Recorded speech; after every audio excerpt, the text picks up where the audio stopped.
what philosophy do you have around building teams? We will find market opportunities that are out there. We'll combine them with team interest, team ability, and build a more cohesive team. We believe they are much stronger than an individual, and you want to invest in that. And what you say is that you're not investing in the game, you're investing in the team. What advice do you have for young people, especially in the games industry? The games industry is one of the few industries in the world where you have just as much a chance of success as somebody who's been in the industry for 20, 30, 40 years. You've got no excuses to not succeed within this industry. So welcome, Yahsir. Welcome. Thank you for having me. Thank you for joining. Before we go into building a successful studio, which I want the meat of the podcast to be, I'm very curious because you then later got a role at Zynga and then came back to EA, which I found very interesting. So I was wondering, could you tell us about that, going from EA to Zynga, then back to EA? Yeah, a lot of lessons there, a lot of great experiences. So I basically joined EA and I was part of EA Partners for about a year. And then I ended up meeting Fiona Sperry, who was at the time the head of the studio for Criterion Games, who are behind the whole Need for Speed franchise, Burnout, all of those sorts of things. And she had a similar background to mine where she came from the city and she came from a completely different kind of field. And she got talking to me at the time and she basically said, hey, I think you should be on this side of the fence, not on the business dev side, but I think there could be a lot more value if you came in and started actually making games. And at the time, I wasn't too sure, but I guess a few months after that conversation, took that advice and then took up a role within Criterion, where I was working primarily in the marketing side first, then transitioned more into the production side, got the opportunity to work on several Need for Speed games in various different kind of roles. And the last kind of game that I worked on there, which was Need for Speed Rivals, that was being built out with a studio in Gothenburg. And once that game was released, I guess there were some structural changes and they kind of made it known that they wanted to downsize the sort of UK studio. And so I took that as an opportunity to say, okay, I need to think about different things. At that time, I think I was purely relying on my passion and I felt it was a gift just to be in the industry. And I didn't really think so much about the commercial business side of things. And then from there, I ended up getting recruited or sort of headhunted for a role at Natural Motion, which was for a similar role, but a little bit more senior, to go and help work on a couple of games there. The first one being Dawn of Titans. And then secondly, they were also developing CSR Racing 2 within the studio as well.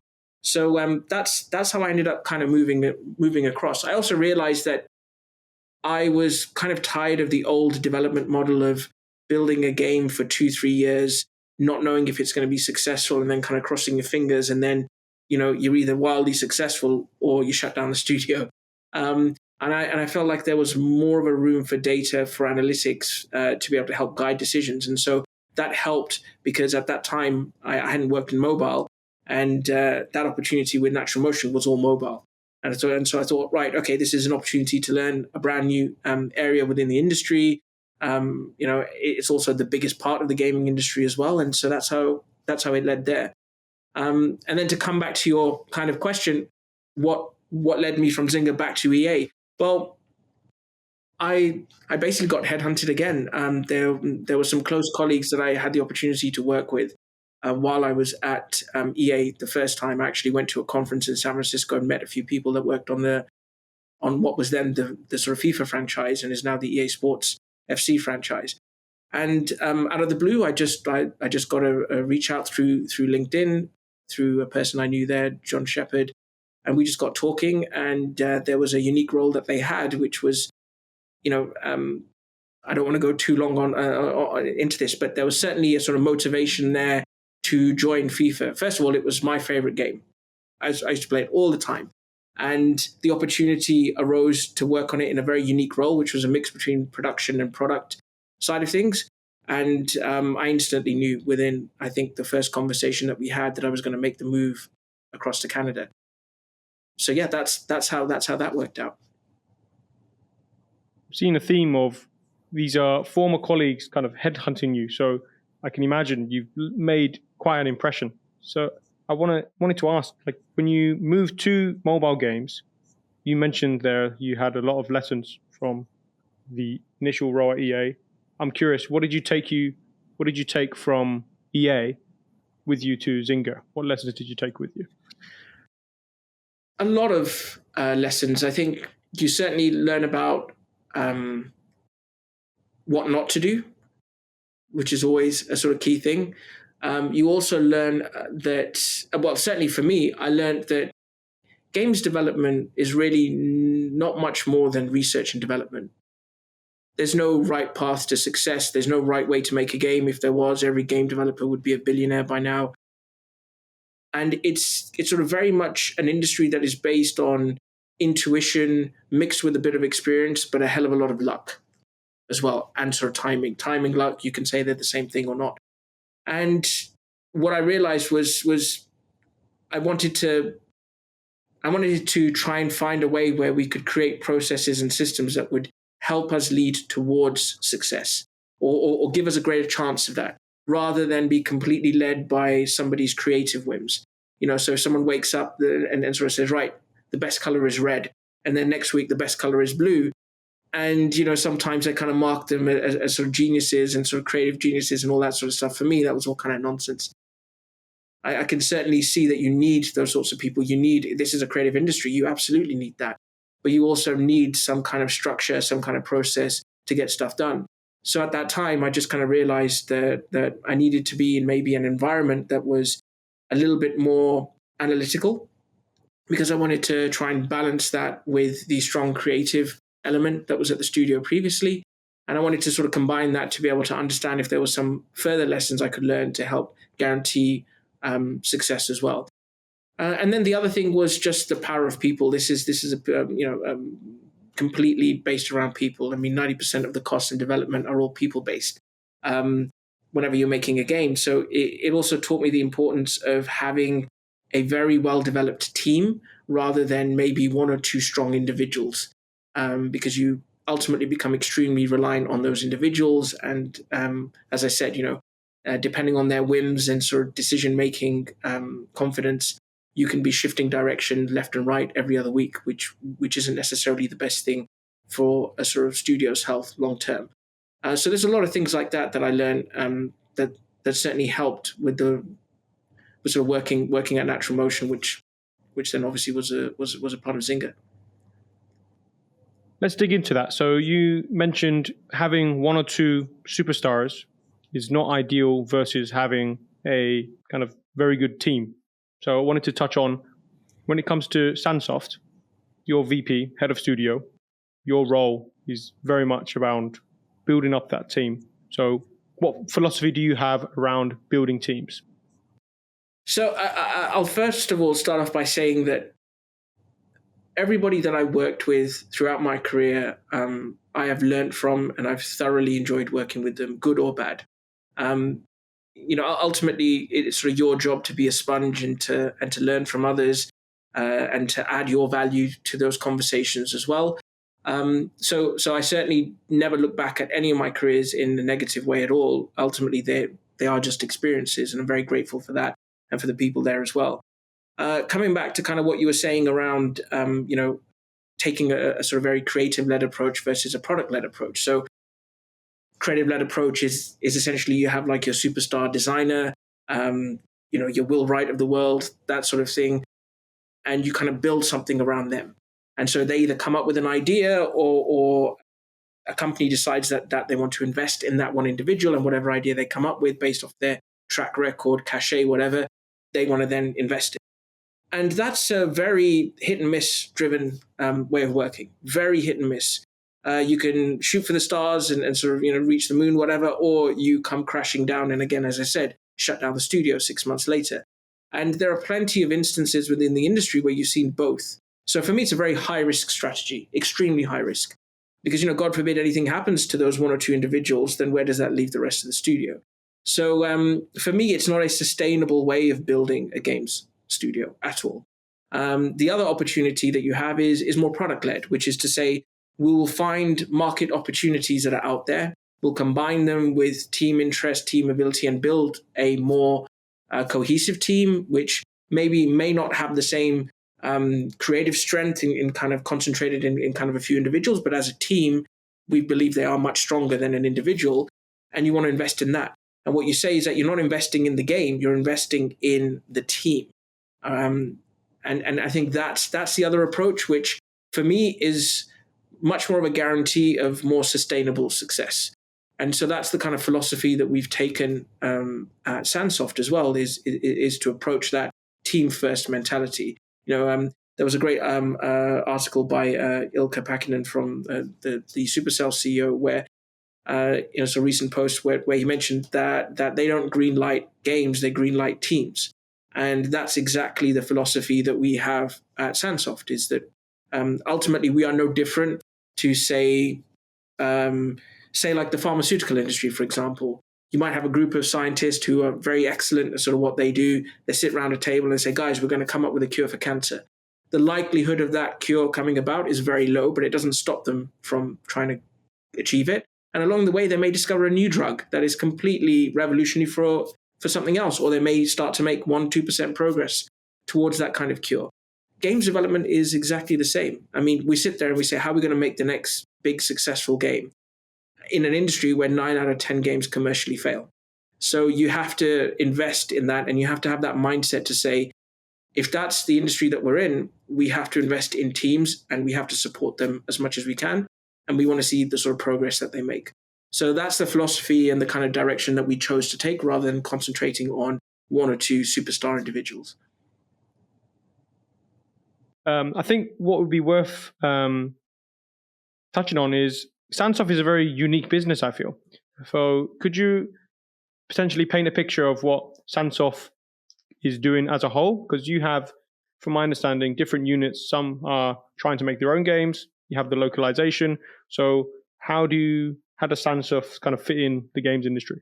So I'll sort of start from the top. So Sandsoft Games is a Saudi Arabian headquartered games company, which is a phrase that not many people in their life ever thought they'd be hearing, let alone me saying.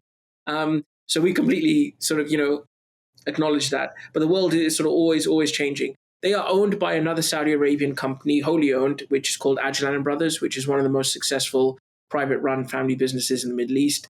They have in excess of about 2 to 3 billion a year in revenue, 16,000 employees, 70 different companies. They're essentially a sort of conglomerate. And they decided to get into gaming 4 years ago as Saudi Arabia began to open up culturally, economically, started offering tourist visas. And now, of course, Saudi Arabia is sort of pretty much on sort of everyone's lips, especially within the sort of gaming industry, as being one of the few places in the world where you're seeing a lot of very intense and rapid growth. And so at the time, the sort of family decided they wanted to get into gaming because there was a huge opportunity there. The MENA region has always been underserved by gaming companies. It's never been one that's been paid a lot of attention, but it's a very, very lucrative market. You have different types of audiences in different countries, and certainly within the mobile industry, it is used as a sort of test bed in sort of a lot of different ways to try and identify user behavior. So it's a market that's ripe with a lot of potential, and there is no real studio, or certainly there back 3-4 years ago, that could help build that. And since then, you have a couple of big studios that have emerged, Sandsoft being one of them. And Sandsoft really kind of operates on sort of 3 pillars. We focus on publishing, we focus on investments, and we focus on studios. So if I start with publishing, publishing is sort of one of our arms where we essentially work with third parties to publish games. We recently worked with Jam City and DC on a game called DC Heroes and Villains that recently won the Pocket Gamer MENA Game of the Year award as well. So we do a lot of activity there. We're looking for a lot of really, really great sort of titles from all over the world. We have a couple of development studios that we're co-developing with in Eastern Europe to make games for our publishing arm using a sort of different sort of framework. So that's one pillar. The second one is investments. We look at game teams. We look at game ideas that have shown potential and promise through sort of early results. And we invest in those game studios and game companies. One of the investments we made was in a racing game studio in the south of France, in Lyon, called Tiny Digital Factory. They ended up making the first kind of blockchain-based racing game for Animoca called Rev Racing.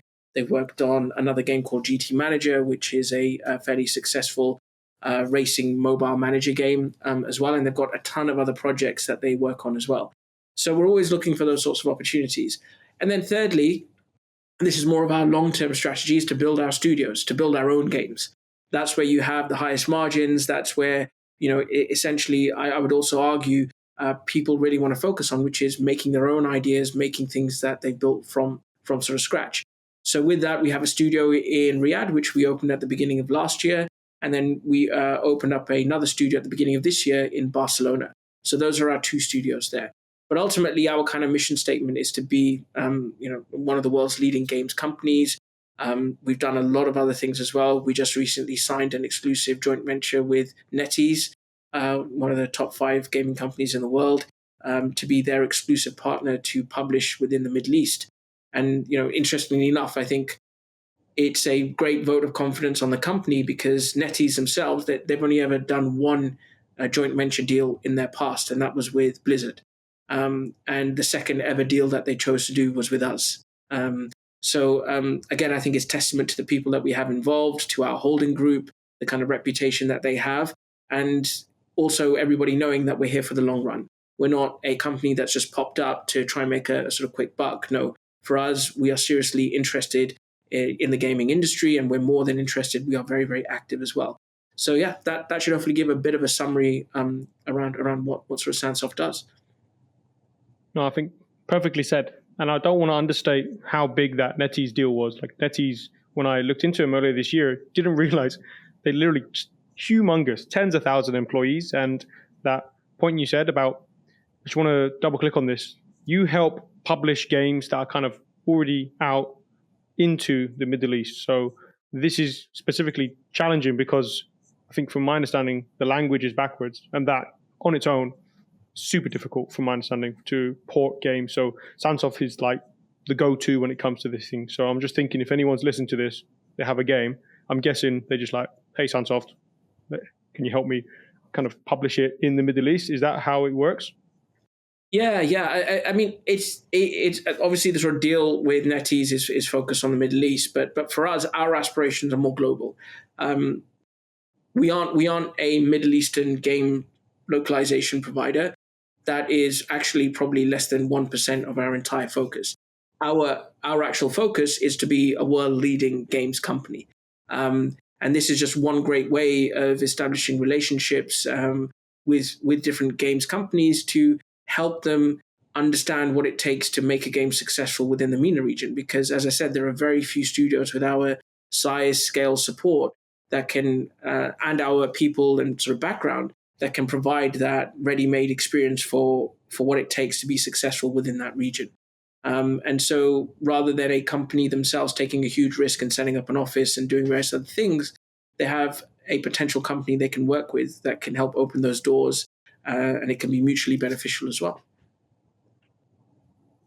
My question is, what do you do when you're building a team from scratch? Do you do the hire one at a time? Do you look at it as a group of hires? How do you approach it? Fantastic question. Something I spent a long time thinking about.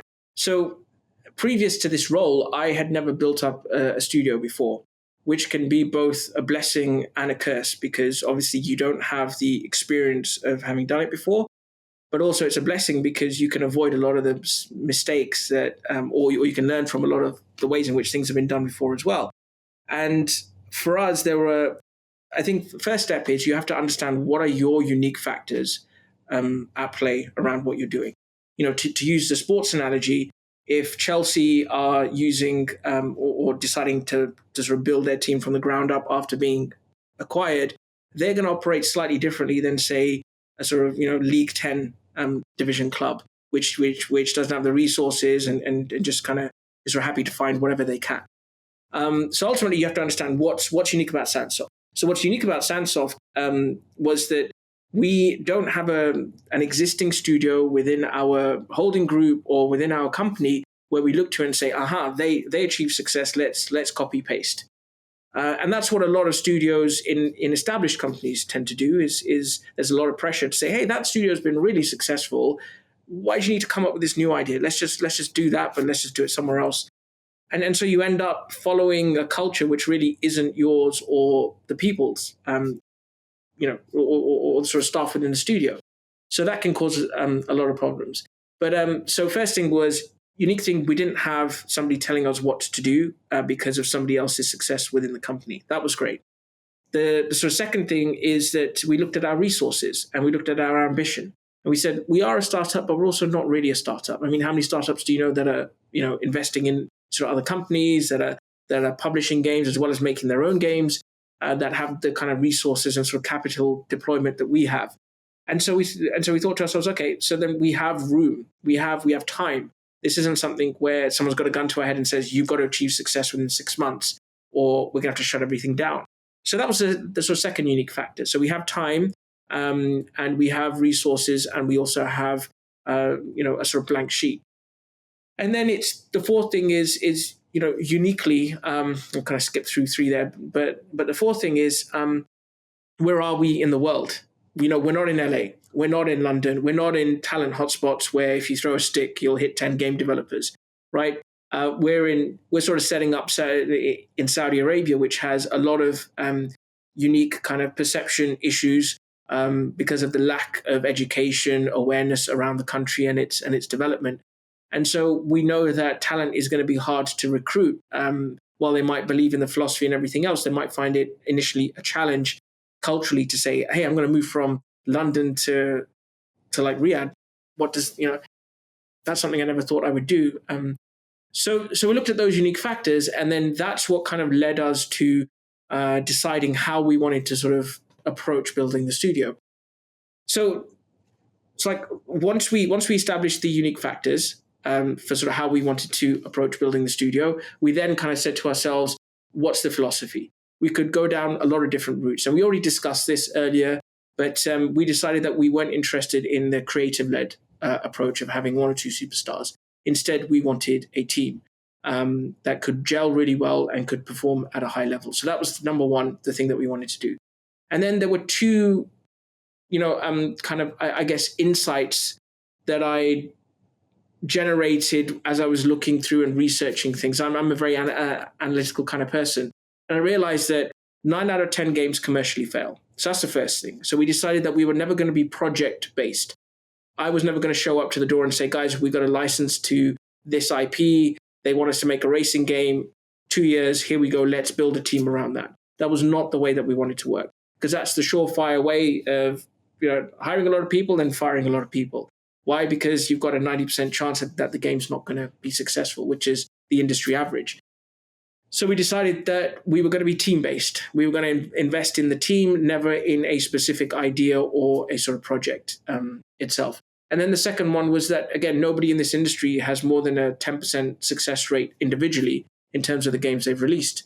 So for us, again, it didn't make sense to have a bottleneck from a creative point of view with like a chief product officer or a chief creative director. A lot of people in those industries have made their reputation in sort of one or two genres or maybe one or two titles. But outside of that, there's limited value that they can really add to something else.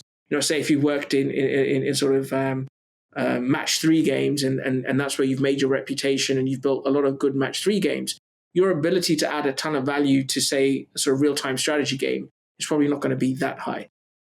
So for us, it was kind of removing that creative bottleneck and sort of saying we want much more of a flat structure where we have people in the teams that are discussing things with each other, that are trying to build consensus. There is some leadership and direction should there be needed, but ultimately we believe in the power of the collective versus the sort of one individual. So those are the kind of philosophies and principles behind how we started to set up the studio. And that's how we've been forming. We are taking our time to find people that work really well together, that are less on the egotistical side and think they know the answer to everything, and rather realize that everything that's great that's made within the games industry is made because of a team, not because of one individual. And so that's the kind of path that we're on now. How do you do that? How do you measure ego in an interview process? you use your own experience and intuition, because that has to be of some value, first of all. And I think secondly, you're relying a lot on how people communicate. There's that saying that I think 75% of all communication is nonverbal. So you get a very interesting idea of people just by watching them and seeing their mannerisms.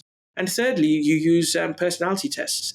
Myers-Briggs as a sort of another example of sort of one of those. That's something that we take a sort of keen sort of look at.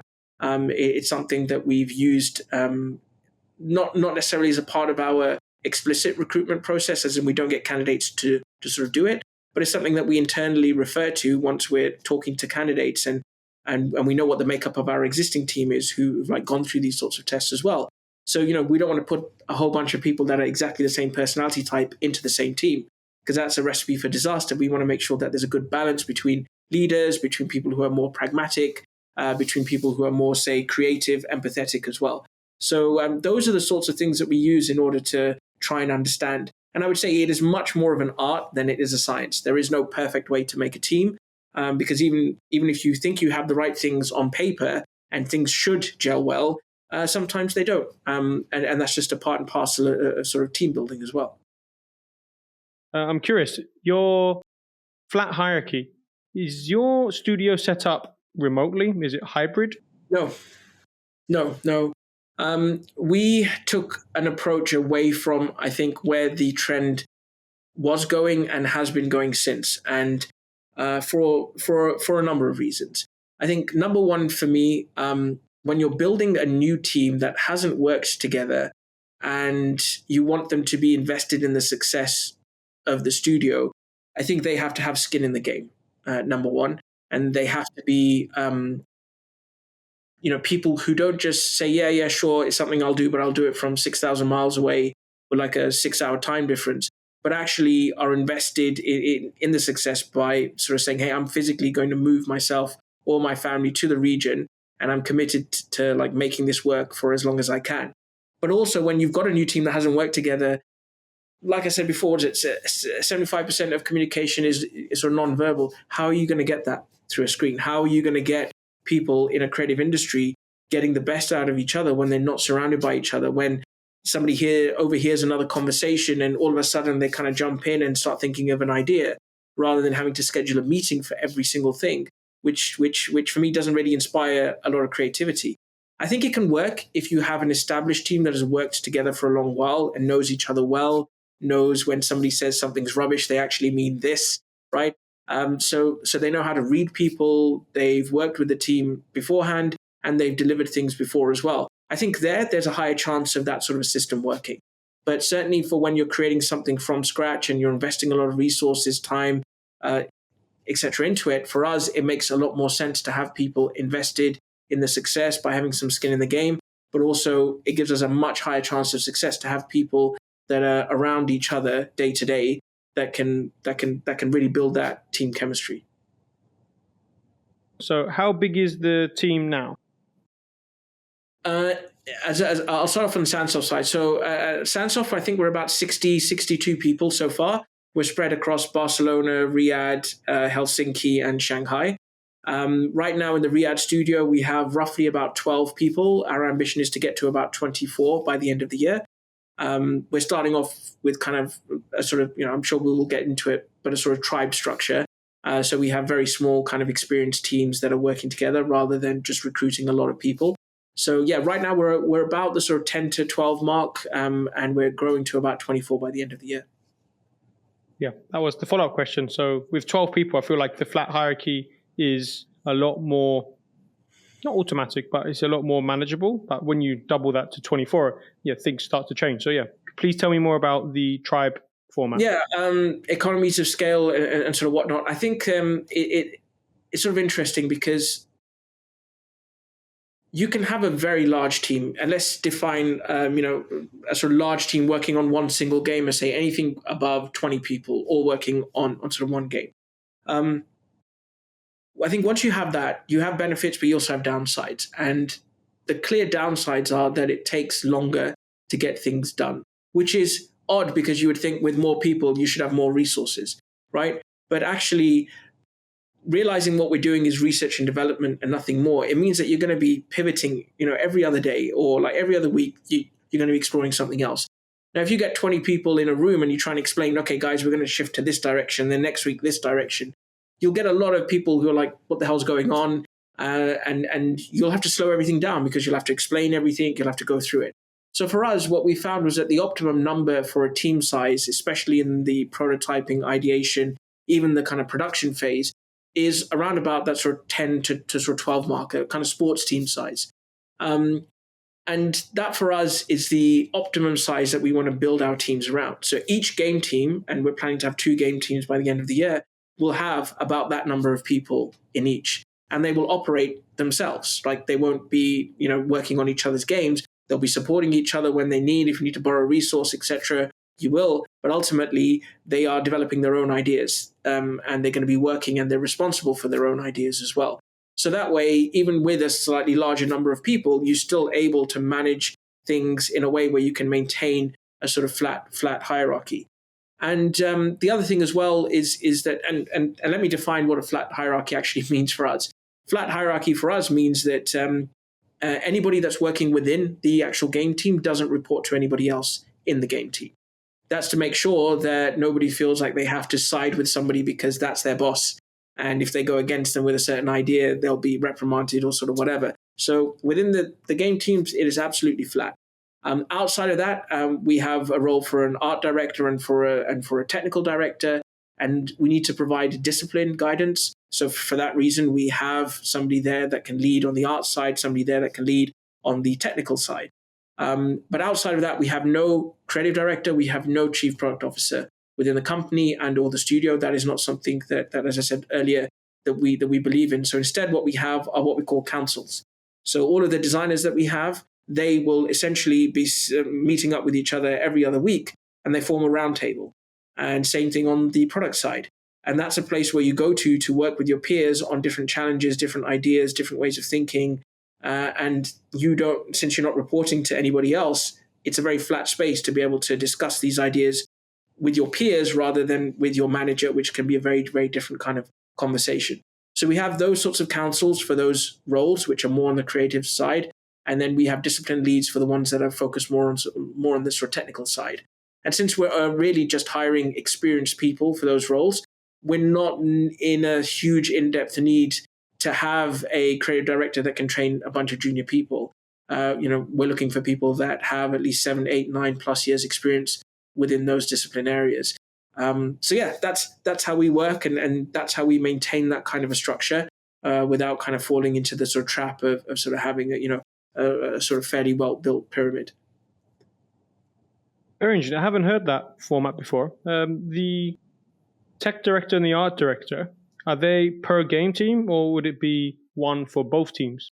All of the artists that we have within our studio would report to the art director. All of the programmers that we would have would report to the technical director, regardless of whatever game tribe they are in. With you. So the, I guess, measures of success is down to, I would assume, you and the 2 directors, like keeping people accountable? Yes. Yeah. But here's the thing. Because we spend so much time on recruiting the right type of people for us, the people that we recruit are incredibly motivated. They've taken a risk in sort of moving to Saudi to kind of work on this sort of stuff. They are not the sort of people that are looking for others to push them. They are already pushing themselves. And so that, again, comes back to the whole recruitment philosophy of for us, we want to build slower. We don't want to hire a whole bunch of people overnight and then, just assume that 30% we're either going to let go or sort of won't be performing. For us, we want to reverse that and say, forget the industry average for how many people, you usually get to sort of turn over. Let's spend more time at the beginning focusing on sort of getting people that are the best fit for the team. And then from there, building around them. Like solving that massive domino, which will solve all these other potential issues. Like you mentioned before, you don't need a creative director to train the juniors because you're hiring self-motivated, experienced people, which I feel like it solves a lot of issues which are quite difficult for other studios that I speak to. This isn't the way that I think every studio should be run. I think it really depends on where you are at in your life cycle, what types of games you have. If you have a very established game that is making hundreds of millions, billions a year, it is very difficult to operate in this structure, and you need more of a hierarchy because it becomes almost like a sort of content production line. And so there, it is much more important to have process than it is to be able to allow the sort of creativity that's needed when you're first starting to make a game. So that's a kind of clear difference. Like, we don't believe this is the way to do everything, but certainly for where we are now and where we'll be for the foreseeable future, this is the kind of philosophy that we want to maintain when it comes to making new games. Live games is a separate proposition, and something that yeah, we can discuss later if you want to, but certainly believe it requires a slightly different structure for it. Yeah, for sure. Like, when it comes to making new games, prototyping, I really like this format. I'm curious, like, if someone's listening and they're also prototyping games, the setup that you have, having all the experienced people start at the same time, I'm just curious, what happens when they're working on a game? Like, when do you actually say, oh, wait, guys, we got to kill this? Kind of like, I feel like that is different for everyone.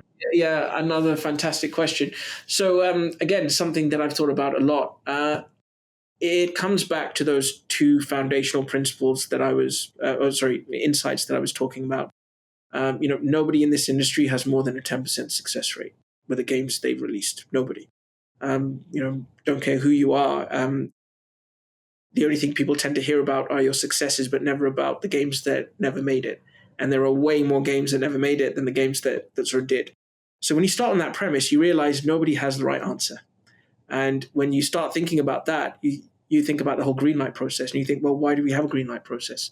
Because usually you've got people in there who are turning around saying, yep, kill that game, kill that game. But if you're on the assumption that most people don't know what makes a super successful game versus what doesn't, then that's a very flawed process.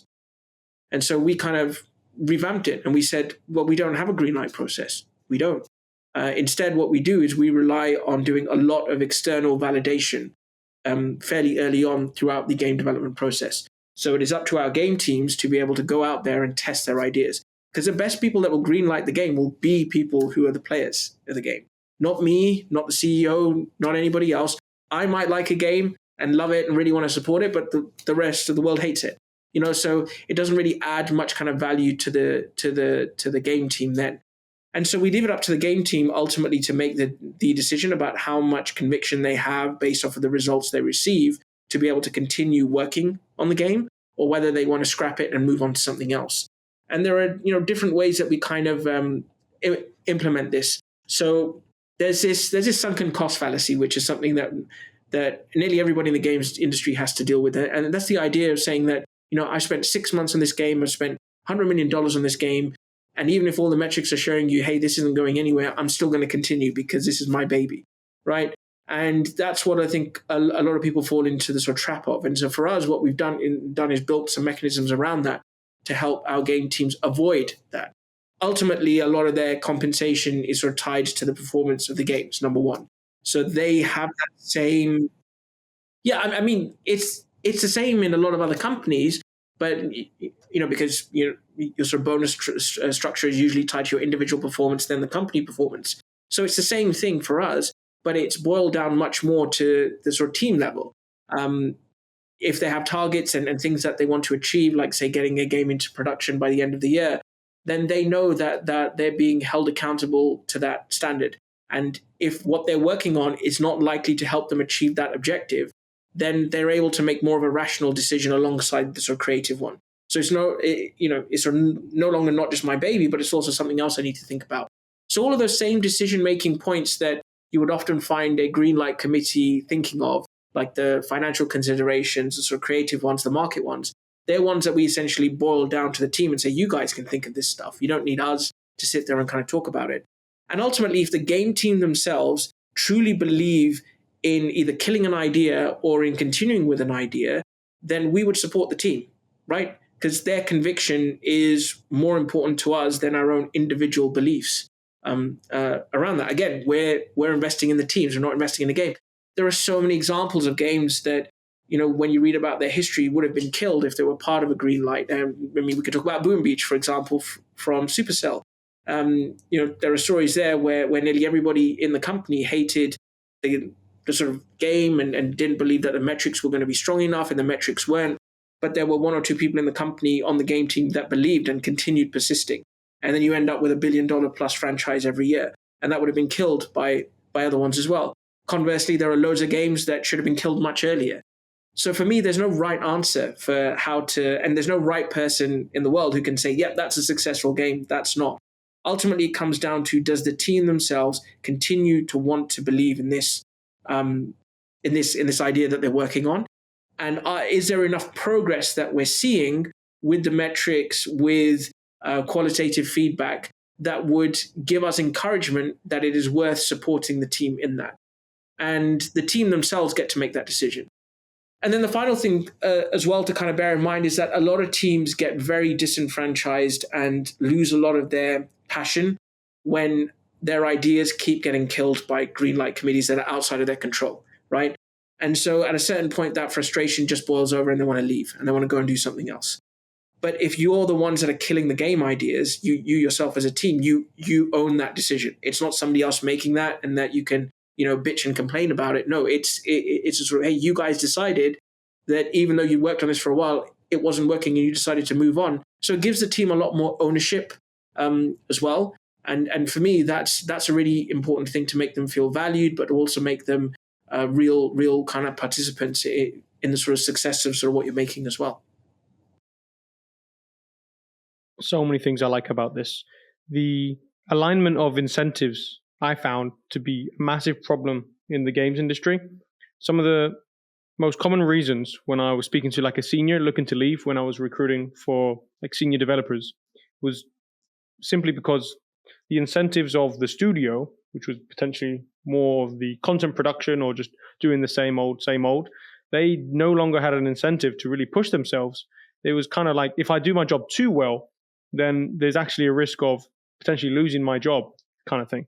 And I feel like your solution is so good because you've got the full ownership of the decision, and then you have the alignment of the incentives of, if the game does well, I do well. So I do not have an incentive to keep working on a game that I will eventually kill just to keep my job. Because that's the whole reason we're here.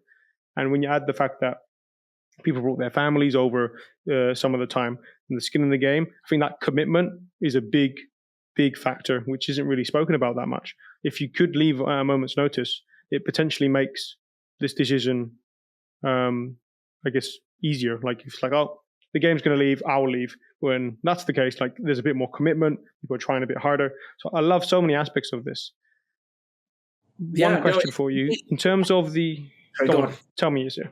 No, I was just going to say, I mean, this isn't something that I sort of came up with by myself in sort of isolation. This really was sort of triggered by, initially, when I said I'm like a very, very analytical person. For anyone listening here, my kind of Myers-Briggs is more INTJ. So if they understand that, they'll like completely get it. But I kind of just looked at everything and I said to myself, why are some studios successful? Why do some studios fail to repeat the success that they've had? And why do other studios fail? And out of that came like a very, very clear winner for me in terms of the approach.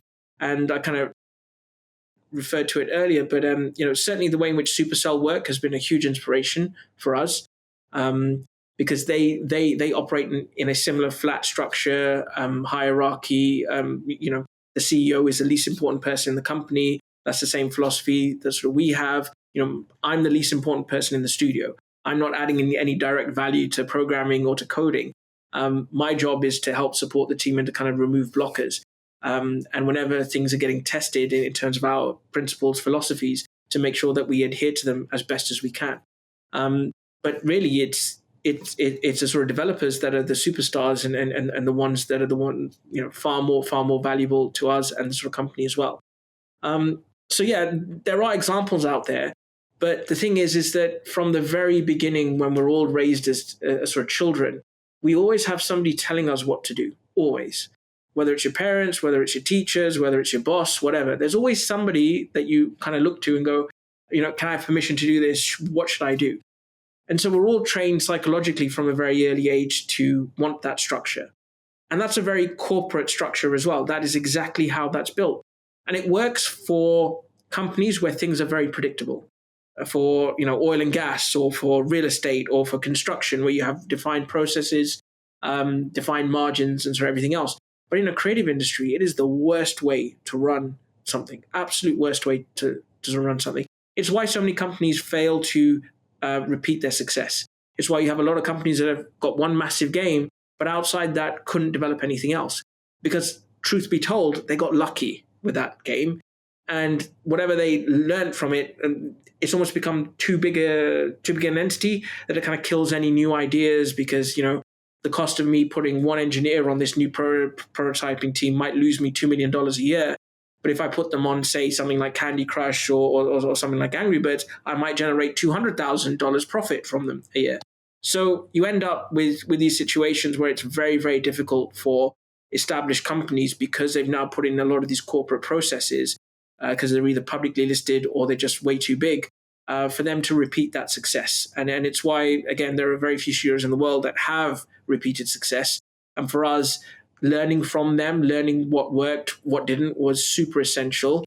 And then having the conviction to believe it was the hard part. And honestly, is the hard part for even anybody listening to this who kind of thinks, yeah, this all sounds great in theory. The hard part is when it's tested and when you aren't as successful as early as you thought you might be. And then you think, should I just default back to the way I used to work? And that's when this stuff really, really comes alive. And you've got to have that sense of conviction in it as well. Having that long-term outlook as well. When we are being creative, it might look like nothing's working 3-6 months in, but then you would never know what it would be like 12 months, 18 months in. That Candy Crush example you gave me really resonates, because back in recruitment, we worked with Candy Crush, and I felt that there, it was always an opportunity cost, where one developer on a new game team is going to be weighed up against how much could we get on the cash cow. And you want to avoid that. And I like the ways of working that you just described when it comes to having game teams.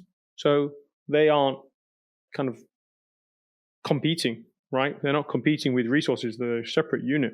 And I think that just empowers them so much more. So you're not always like that little kid in the corner who's not getting all the attention. It's like, no, you're your own team, and you're going to go and make games. I really like that model.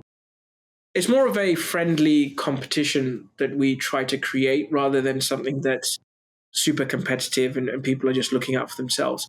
Because ultimately, if like one game team is successful, then the whole studio becomes successful, and that success spreads. Nobody is sitting there thinking, I am a company within this, or I am a studio within the studio. It is just, we are focusing on this, you guys are focusing on that. Because of the work we're doing, we're likely going to help you guys find better direction. There's a lot of learnings we'll get, blah, blah, blah. So you end up with a lot of learnings, and then all of a sudden, if one team achieves success, it's never in isolation. Never. Like, no success is in isolation. So you find that the teams themselves will begin to really appreciate that. And ultimately, they're just kind of working towards finding that as well. But for me, it was about sustainable success. Like, I'm really not interested in kind of like a one-hit wonder where you have one major game and that's all you ever do. Like, for me, it was, how do you build something where you stand a greater chance of achieving sustainable success? And that comes from more of your philosophies and your approach, rather than saying, I have 6 months of runway and let's just throw everything against the wall and see what sticks. And if it works, great. If it doesn't, I'll start up another company and do the same thing again and again. For me, that's just purely luck based. You learn nothing from that. And if you really just want to make money, there are way better industries where you can guarantee yourself to make a lot more money. So yeah, gaming is not for people who want to make a sort of quick buck. You really have to have the resilience and I would say the sort of maturity to be able to understand what it takes. You're also an advisor, I see on your LinkedIn. So I wanted to ask you, what is the role of a good advisor? What's the role of a good advisor? Very good question again. I think it sort of boils down to providing people with perspective that they may not have because they're so in the weeds with what they're working on. Um, or it's providing them with insight into an area which they don't have much knowledge on. I think those are the kind of two areas where an advisor can provide value. What you should never ever do as an advisor, and the clue is in the actual title, is you advise, you don't tell. You don't because you don't know all the ins and outs of sort of what's going on, right? You might only get a fraction of it. Ultimately, your kind of responsibility is more, as I said, to question the team and their assumptions and their philosophies and their motivations to see if they still have the conviction in their beliefs, to be able to provide them with more insight, maybe around a certain area which they may not be aware of, and that might affect their decision making. But yeah, I would say that's what ultimately for me makes a sort of good advisor, rather than someone coming in and saying, "Oh, I know what your problems are, X, Y, and Z. You need to fix this, this, and this." Because as I said, like every company, every situation is unique. So what may work for us in Saudi Arabia might not work in the middle of LA, right? It's really understanding that more than anything, rather than believing there's one blueprint for success and like that's the way that you've got to do it because that's the way it worked for me in the past. Yeah, that context is so crucial. So speaking of context, I'm assuming, which maybe I shouldn't be assuming, but some of the advisement is on the MENA region as a whole. Yes, yeah. So I'm curious for people listening, like could you potentially just talk about the MENA region, I guess the future of, it's like what is the future of the MENA region when it comes to games? I would say it is the place to be. That would be my headline. Why is it the sort of place to be? Well, you see the amount of layoffs, the amount of restructurings that have been happening over the past year and a half. Where in the world is the gaming industry growing? There's really only one place, and that's in Saudi Arabia primarily, but in the Middle East more sort of widely. Um, the resources, the ambition that the country has are unrivaled. There is nowhere else in the world that has that level of resource, that level of ambition, and has the systems in place to deliver against it. You know, when you talk about how quickly things happen in Saudi Arabia when they want to build something, it's just done. And you know, when you think back to maybe other places around the world, it takes years and years and years, and then something might be cancelled, right? Whereas here, you've got an immense amount that is being built, and so for me, the whole culture, the environment within places like the UAE, within Saudi Arabia is very entrepreneurial. One of the interesting facts that I learned when I first moved across, which again sort of breaks a lot of stereotypes, is 60% of all the entrepreneurs in Saudi Arabia are women. That's where they start from. 25, what is it? I believe it's over 60% also of the population is under the age of 25 within Saudi Arabia. So you've got this massive youthful population. You've got very, very ambitious leadership in terms of what they want to achieve. You've got a lot of, I would say, untapped potential within the region as well. And it is really, for me, a sort of place where you can also get an immense amount of capital investment that is not as readily available anywhere else anymore, at least for the foreseeable future.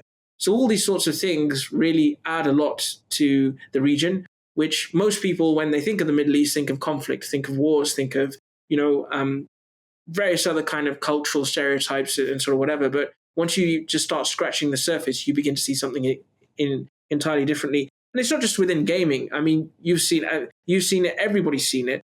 It is very hard to avoid all of the sports events, all of the teams, all of the football transfers, all of the massive projects and sort of everything else that is going on. So hopefully that will continue to help change the perception of people for the region, especially Saudi Arabia, and kind of mark it out as a place where people see it as a much more viable place for them to build game studios, for them to come and work within the games industry.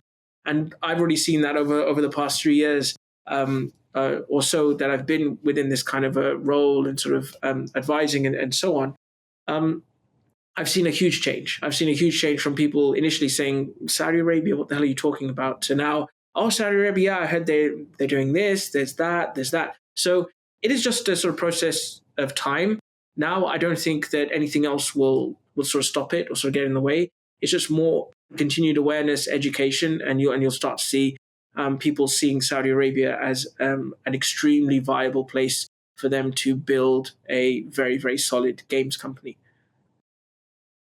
And I'd second all of that. Last week I was in Dubai for the UAE, in the UAE for the Dubai Game Summit. I was at Games Matters and at the Esports Festival, and I can second that passion, the amount of entrepreneurship that is there, and it's ripe for growth. Like there's so much more to go, and there's so much need for talent, I feel, which you don't feel that in the UK or the US. Like when you see the layoffs, like I feel like it's going to take a lot of time to kind of rebuild that kind of demand for talent again. But in the MENA region, I just don't see that. It's the opposite. It's like there's a need.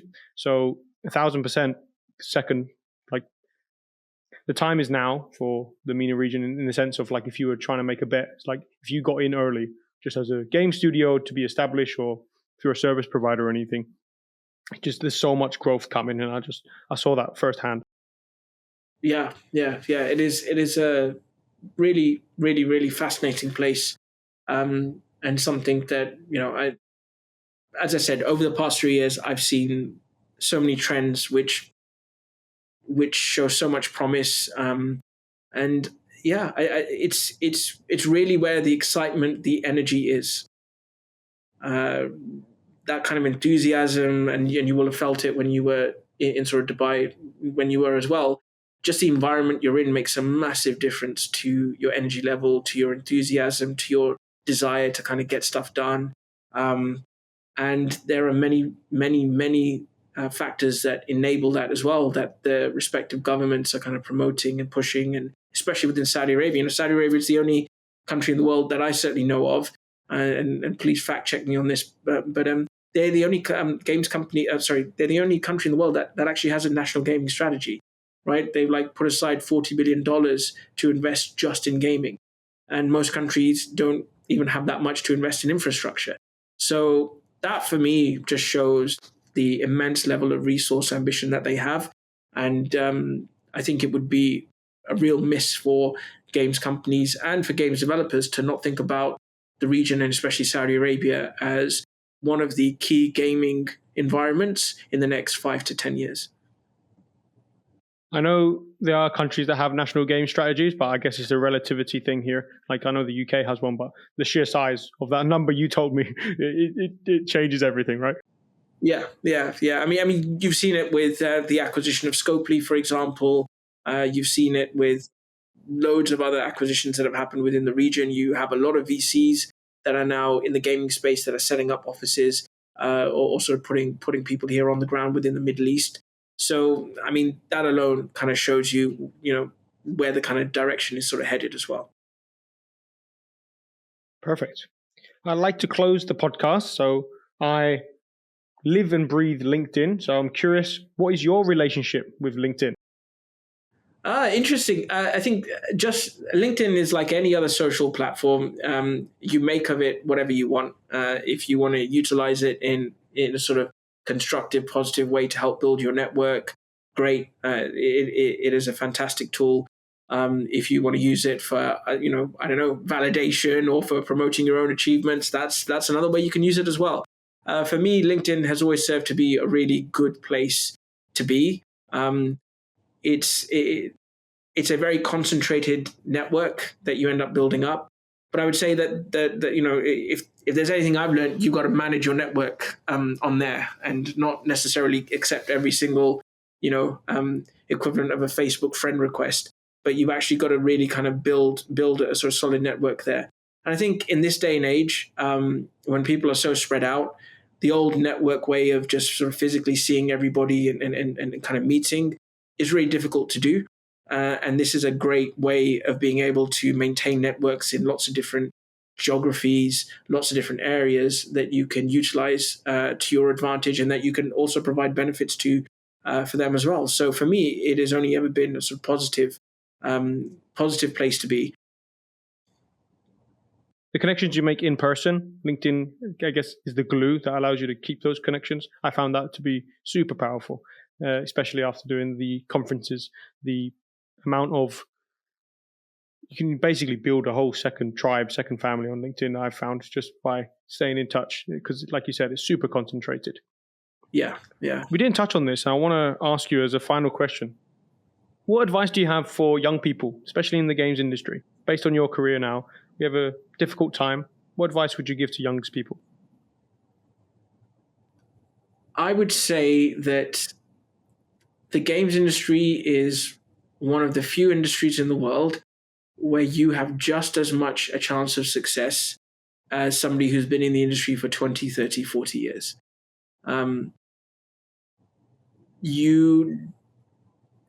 Again, coming back to those insights, 9 out of 10 games fail. No one has more than a success rate of like 10%. It is a very level playing field. You could be an indie game studio and come up with a huge hit like Among Us. Or you could be a very well-established studio and come up with your own hits, but they might take longer. It is much more of a meritocratic, it is much more of a meritocracy than any other industry that I can think of, and the barriers to entry are extremely low.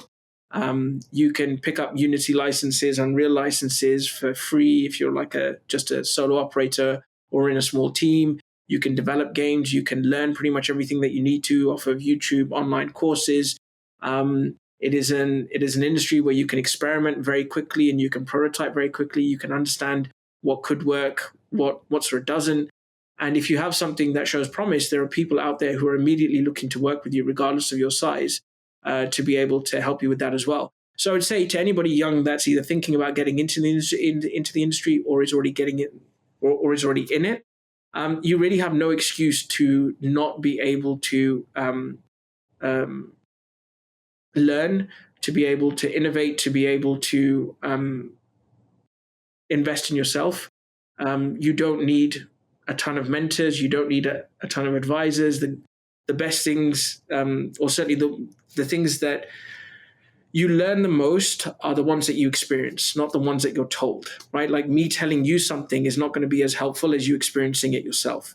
So where you can learn and you can fail quickly, that is a fantastic environment for you to really broaden your skill set and become somebody that like gains a real foothold within it. So yeah, I would say that you've got no excuses to not succeed within this industry, and you can't say that for a lot of other ones where you need established networks, where you need 10, 15 years of experience, where you need various other kind of things. Here, this is open to anybody. The barriers of entry are very, very low, and yeah. So yeah, I would say that. And I'd second that. Like, competition is higher now as it's ever been, but to your point, you want to show merit. So it's one thing to have 5-10 years of experience, but if you can't show it through the projects you've worked on or something like a portfolio, I think that is everything. So especially if you're young, I think to your point, having something to show so you can talk about it is one of the biggest parts. Yeah, I mean, experience in the games industry is just potential. That's all it is. Because it can't guarantee you success, all it is simply saying that you have the potential to achieve more because you've maybe achieved success in your past. But it's no guarantee of success. So, when I first came into the industry, I didn't necessarily have access to all the resources that sort of maybe others do now. But I can't say that for a lot of industries. I mean, going back to the law, somebody who's been practicing law for 10, 15 years is at a significant advantage compared to somebody who's just coming in. But in the gaming industry, that kind of difference in the gap level is way less. So it's and the final piece I would say is trust your instinct. Trust your instinct. It's something that tends to develop over time, generally speaking, but you can accelerate it by developing it through experiences. So the more that you do, the more that you try, the more that you fail, the more you'll begin to trust your instinct a lot more. And you can accelerate that within the games industry as well. Perfect. We'll leave it there, Yahsir. Thank you so much. Where can people find you? What should people do? Should they apply to Sandsoft? What should people do? Yeah. So obviously LinkedIn, since we've been talking about that, definitely that would be one option if sort of anybody's interested in kind of working with Sandsoft or maybe interested in sort of continuing this sort of a discussion with their own thoughts. And I love contrary thoughts as well. So please, if you have them, I'd be more than happy to kind of discuss. Obviously, Sandsoft, Sandsoft.com. So we are actively recruiting a bunch of across a whole bunch of disciplines, across a whole bunch of different kind of areas. So Sandsoft.com careers would be a sort of great place for you to have a look if you want to look to see what other opportunities we have across publishing, investments, and also our studios in sort of Barcelona and in Riyadh as well. Those would be the sort of two main areas that I would suggest people kind of move forward with if they're interested in sort of either getting in touch or also learning more about Sandsoft as well. Amazing. Thank you so much for this conversation. I really enjoyed it. Likewise. Take care. Bye-bye.